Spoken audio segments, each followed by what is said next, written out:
Welcome back to Black News Tonight. November is Native American Heritage Month, and this evening we continue our conversation that we started a couple of weeks ago about the experiences of Indigenous people, past and present. Our next guest is one Native voice who's challenging some of the foundational stories we tell about this country. In his recently launched book, An Afro-Indigenous History of the United States, Dr. Kyle T. Mays, who is Saginaw Anishinaabe, examines both the enslavement of Africans and Native dispossession, revealing how the two were deeply intertwined. It's an incredible book, and honestly, it's one of the first to offer simultaneous accounts of Black and Indigenous resistance on these lands. Joining me now to break it all down for us is the man himself, Dr. Kyle T. Mays. He is an assistant professor of African American Studies, American Indian Studies, and History at the University of California.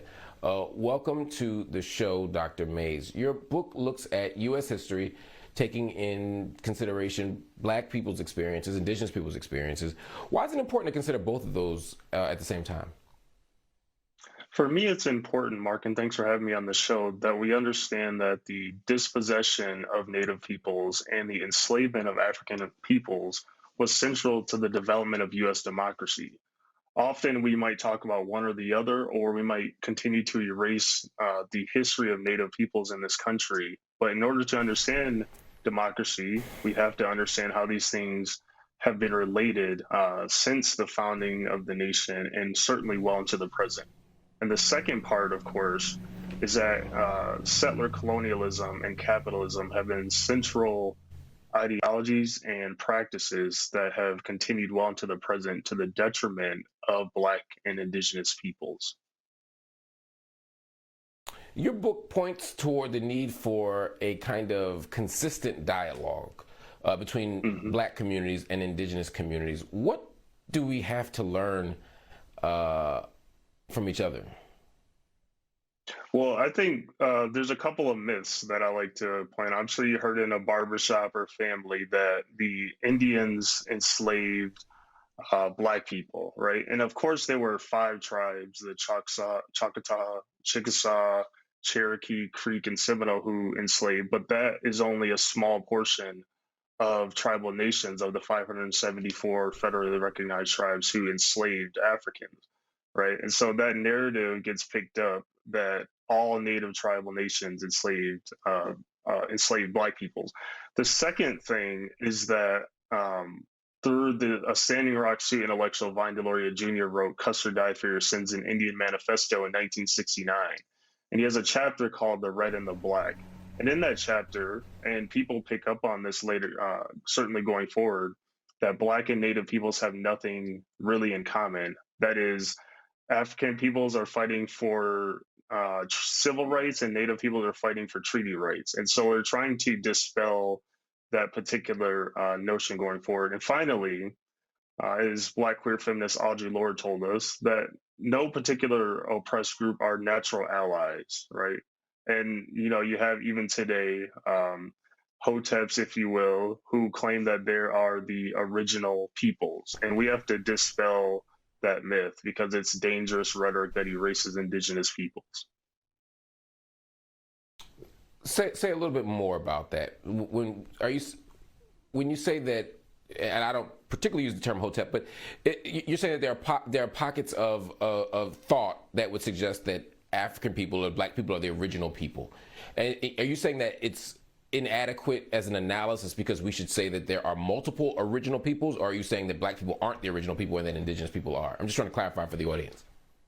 Right. So there's a segment, especially through social media, and I've been attacked and been claimed to be a part of the Copper Tribe. I have no idea what that is. And they say that Black people are the original peoples of the U.S. With no historical documentation. The US, gotcha. And it ignores Native peoples' histories of how long they've been here, right? Creation stories, and it's just a dangerous thing that perpetuates the erasure of Native peoples, which is central to American history and popular culture. Let's talk about that centrality before you go, because I think that's an important piece here.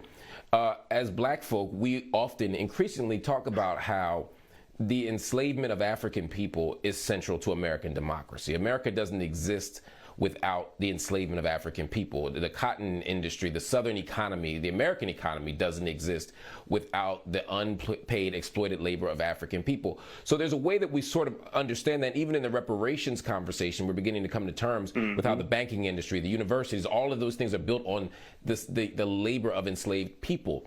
But help us understand a little bit more how indigenous people and settler colonialism is also a central part of how America was formed. Right. So, of course, Black people were enslaved and exploited for their labor, but upon whose land did that exploitation occur? And it's a narrative around reparations where, like we should have 40 acres and a mule, return land. But how can we have a conversation about reparations without also considering returning land to Native peoples? If we are to live in a world in the aftermath of settler colonialism and white supremacy, and I do think that should be a goal, then we have to figure out different relationships to land, right? And how can, for instance, can tribal nations, through their own protocols, adopt, make treaties, relationships with people of African descent, or people forced to come here because of the U.S. and neoliberal policy. So those are some of the things that I think certainly need to occur in the reparations discussion. I mean, that's such an important point you raised, and we got to go in a second, but this is an important point. By the way, your book is amazing. I mean, it analyzes an extraordinary amount of historical documents, including the U.S. Constitution. You've broken down all of this stuff, and you've just put out an impressive body of work for a young scholar. But I guess what I want to think about is how we get to that place. And I know this is a complicated question in a little bit of time, but if we actually return to these values, right? If we say, look, we want to return to a moment before American capitalism, before this American democracy or democratic experiment is founded, right? Mm-hmm. If we look at indigenous understandings of land and ownership, it's very different, very similar to African understandings. On the continent of Africa, various regions and tribes' understanding of what ownership meant and what shared land meant and such. I mean, it's the West and the European who had a very different idea. My point being, how do you, on the one hand, talk about giving land back and talk about ownership and redistributing resources, and at the same time honor the spirit that says maybe this land ain't none of ours in a certain kind of way? How do you do that?